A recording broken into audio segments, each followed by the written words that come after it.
Wake that ass up. Early in the morning. The Breakfast Club.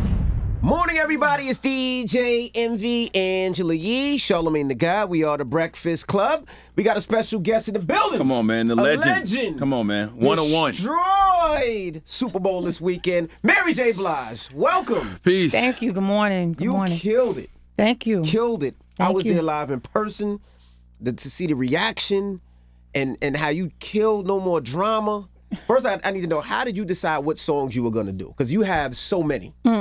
Well, Dre decided on Family Affair, of course, because he produced it. And Dre decided on No More Drama as well. Really? And I thought it was important when he said No More Drama because of the climate of the world right now, just because of how everybody's just tired of everything. So I was like, oh, yeah, this is perfect because I'm feeling like this too, you know. What song? Did you have any songs in mind? I mean, I had a lot of songs. I had Real Love and yeah. all that, you know. But when he said No More Drama, I was like, it's perfect because the world need to know that we all feel the same way about COVID and the mask and all this stuff that's going on in the world. It's just too much stuff. What was the call like when they asked you to do the Super Bowl? Who called you and who reached out?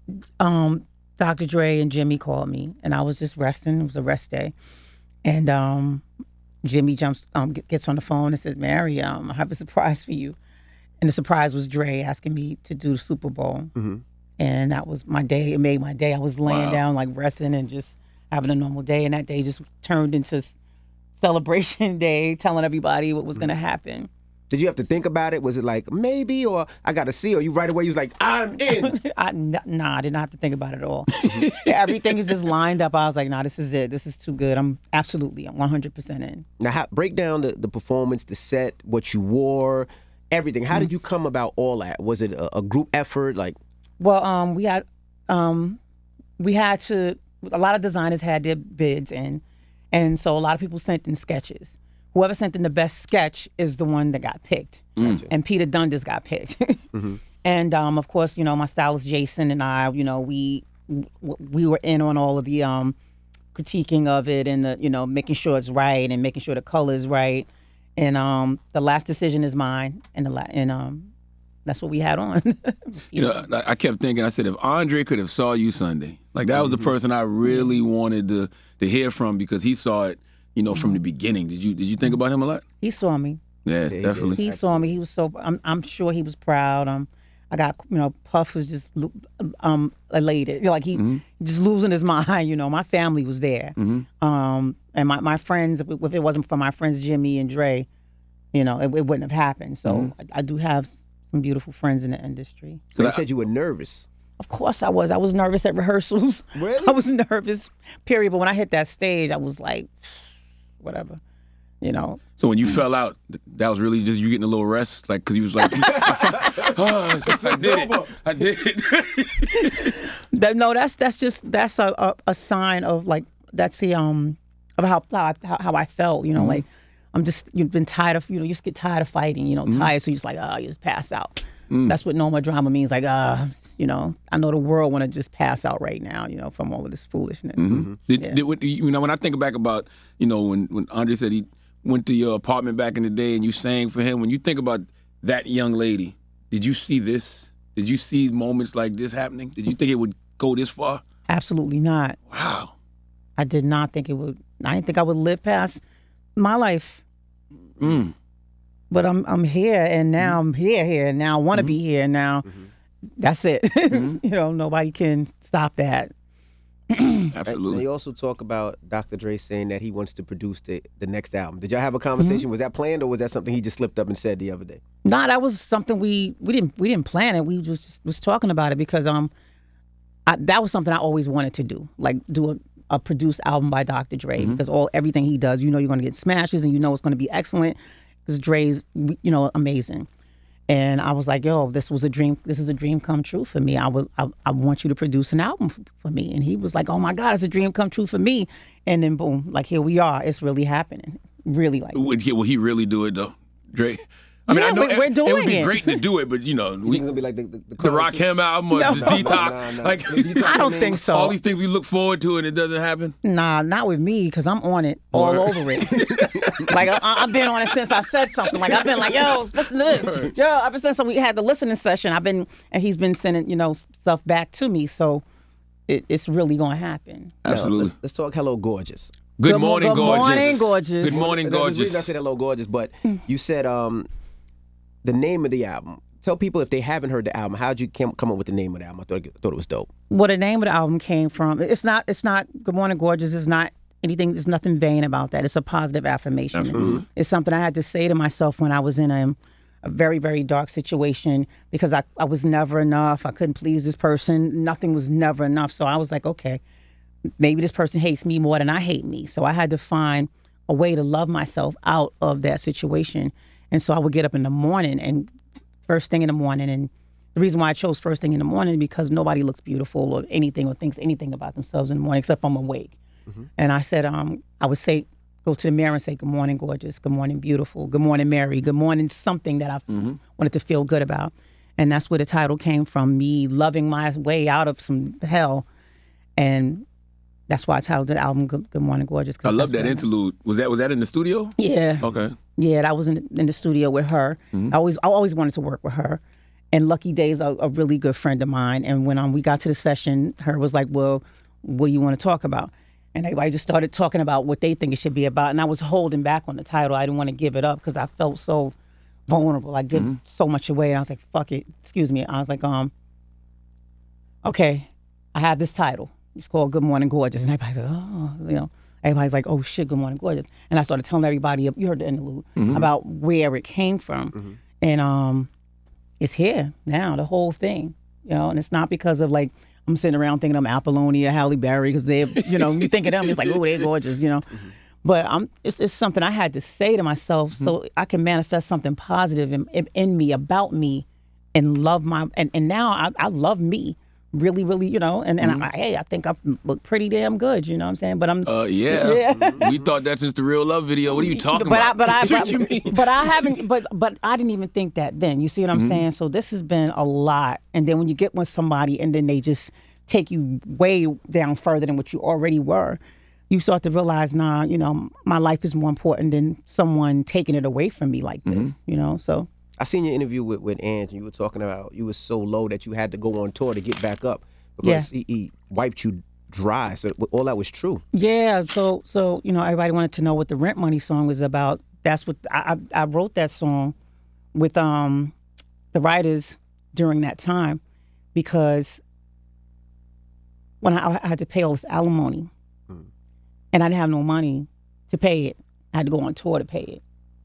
I had to go on tour to pay the alimony. I had to go on tour to pay the rent because he had spent all the money. By the time I got to the deposition and saw everything that he did, like I didn't have a dollar left. Like he had spent everything.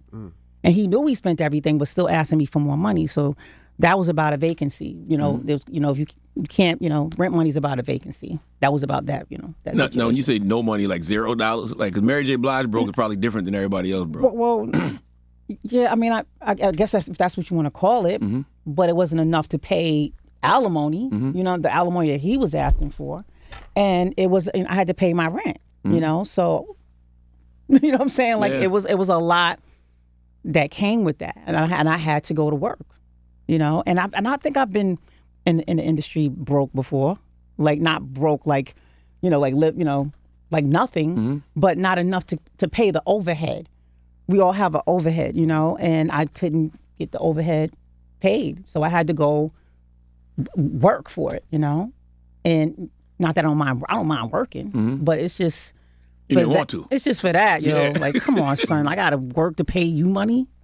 So. How hard is it, like, to not reach out to your people? Because like you said, you got a great circle. Like from the Hoves to the Diddy's. Like, how hard is it not to reach out to them? I don't like that. I don't like asking people for anything. I have never asked any of my friends for any money. Any of the guys I know, I'm a worker. I get my own. I got it. Okay, cool. Oh, I got to do this. No problem. I just don't want to go to people. I just don't like asking. That's how my mother raised me. Like, don't, if you can do it yourself, don't ask. And I don't. And I know they don't mind. No, I know they would all just do it. But I don't like to feel like I owe people stuff. But you showed up for so many people. Like, one of my favorite stories is Angie Martinez's book when, she couldn't pay her rent. And you had a check and y'all had to ride around looking for a check cash in place. So it's like you've always showed up for people. So you don't expect that in return? I just don't like asking people for stuff. I really don't. especially money. Can I borrow? It just feels nuts coming out of my mouth. Can I borrow, even though I know you got it, can I borrow $1 million? I don't like it. It doesn't feel right to me. And you're such a New Yorker. I'm listening to the album. I hear Dave East. I hear Fabio. So I was working with always the new up and coming talent. Amazing.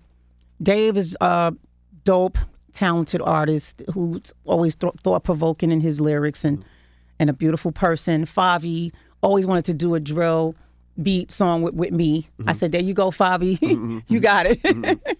And Anderson .Paak always wanted to work with Anderson .Paak, always. And it was just a lot of fun, like just to hear these guys on the records, and to see them perform. Love Without the Heartbreak is a great record. And I love that record. What was that motivation? You know, yeah, what it's saying. We all want love, but we don't want the heartbreak. The heartbreak sucks. Like, that feeling like, damn, like it's over. Or I gotta wait, or whatever. And it reminds me of how people a lot of people say, I don't want Mary's music without the heartbreak. Do you think about that when you approach the studio? No, I don't think about it no more. I think about it from where I am. Like, what am I doing? How am I feeling? I'm not gonna never not have heartbreak, because that's just life. Life is people are gonna disappoint you. So.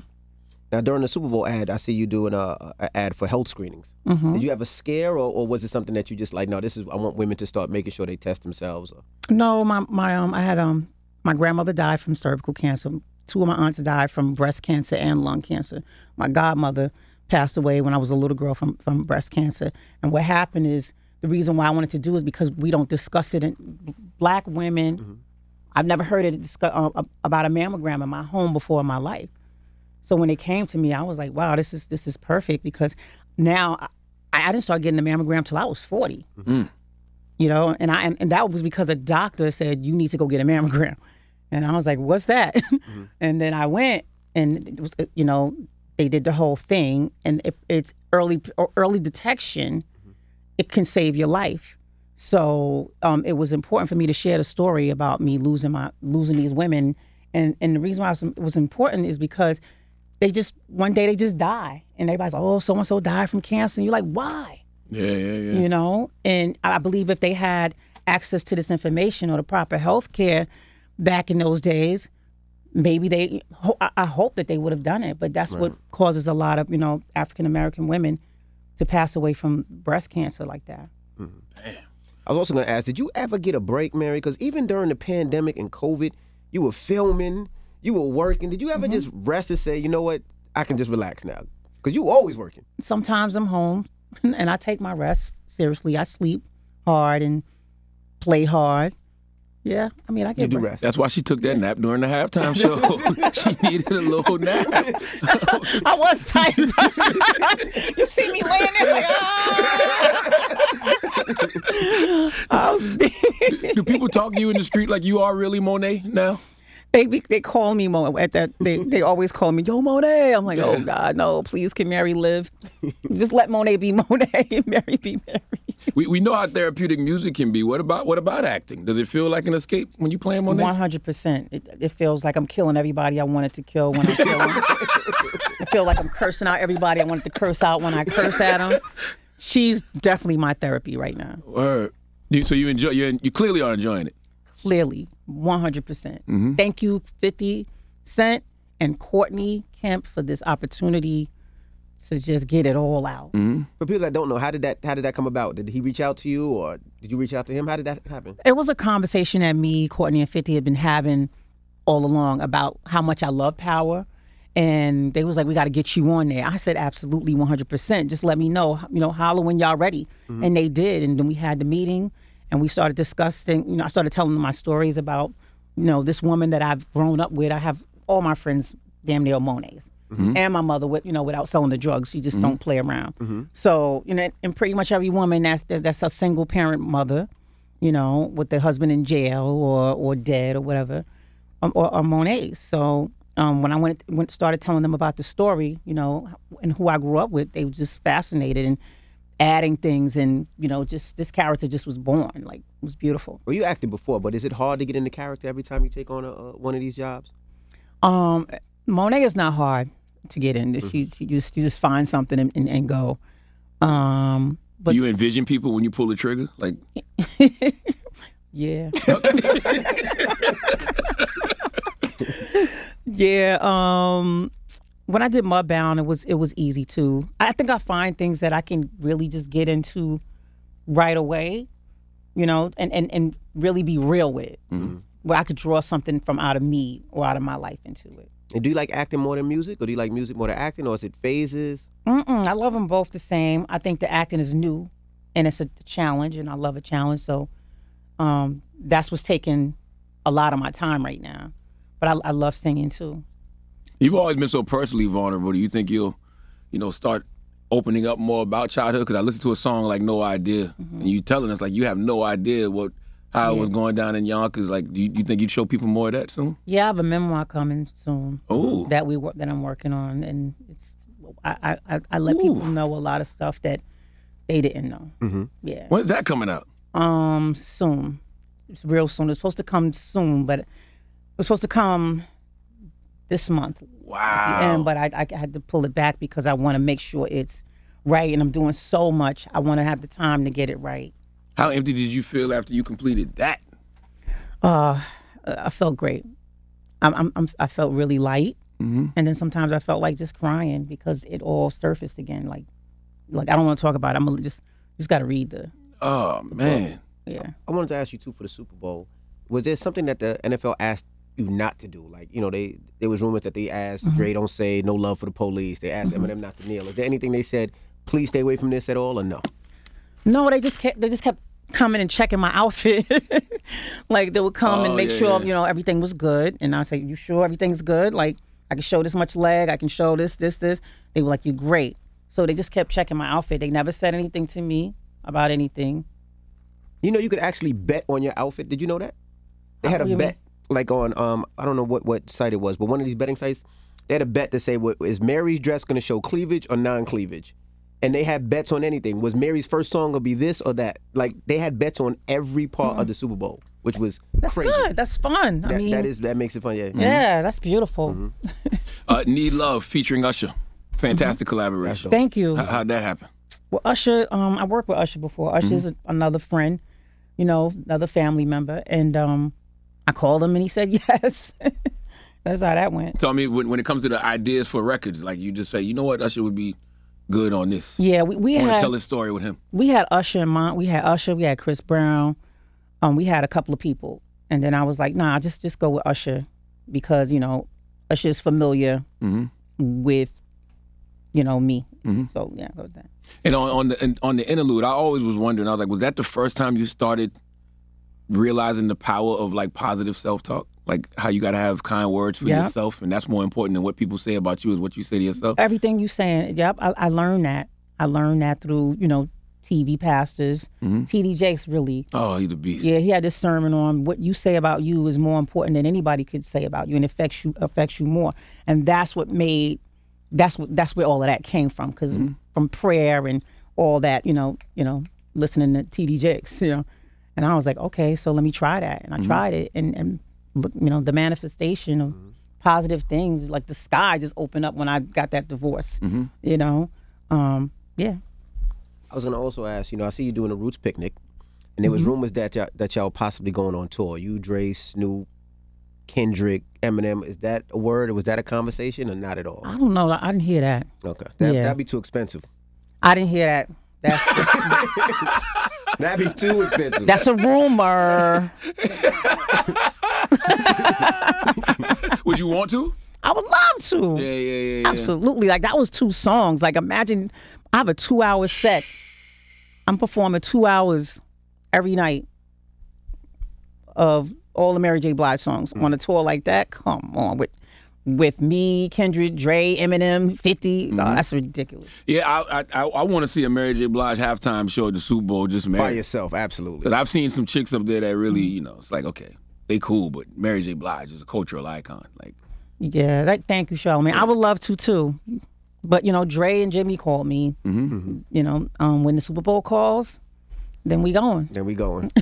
How would you define this moment in your career? Amazing. something I never even dreamed, more than I could hope for, more than I can dream for. Just amazing. A lot of work, a lot of consistent hard work on self and how I treat myself and how I treat everyone else, and a lot of work just period on the business and building the business and keeping the legacy, you know, and just making everything, you know, where one day when I retire, you know, which will probably be soon, I'll be straight, you know, I'll be straight. I mean, I feel good about myself. I didn't borrow anything and didn't pay it back. I got my own everything. I'm good. What you mean soon? What you mean soon? You got a long way to go, Mary. You still young. What do you mean soon? You must be thinking about some things. I'm not thinking about. Listen, I got a lot going on. I have production. You know, Blue Butterfly, my film and TV production. I have a lot of work to do there. We have a lot of things placed. We got a lot of things coming, like for real. And my acting and singing, Sun Goddess, and wine. You know, so there's a lot working for me while I be sleeping. But I have to, you know, keep planting the seeds. Seed time, harvest time. Seed time is long. Seed time, harvest time is like poof. So, how important is your circle? Because I thought that was so dope to see, like your sister and you know Angie holding down the Sun Goddess booth at the Super Bowl. Like, how important was it to have your circle with you in that moment? Extremely important to see how much they love me, and sometimes you just need to lean on them and hug them and lay in their lap and let them hold you. And Angie definitely holds me. You know, my sister definitely holds me. And Misa, all my friends we love each other for real, and we stay out of each other's space. We give each other space. We respect each other. But when we need each other, we just like big babies, and it's just beautiful to have them. Absolutely. All right, well, I look forward to this next project. I look forward to this book. All right, I'm not going to front. Excited about the book. Yes, I want to hear. Is it called My Life? What's it called? Do we have a title? I don't have a title yet. Okay. That's what I want. Well, what joint you want to hear now, Mary? What you want to get into off the album? I would say go On Top. On Top? Yep. Featuring Fabio. Okay, well, let's get into it right now. It's Mary J. Blige featuring Fabio Foreign. It's On Top, and it's The Breakfast Club. Good morning. Thank you for joining us. Thank you for having me.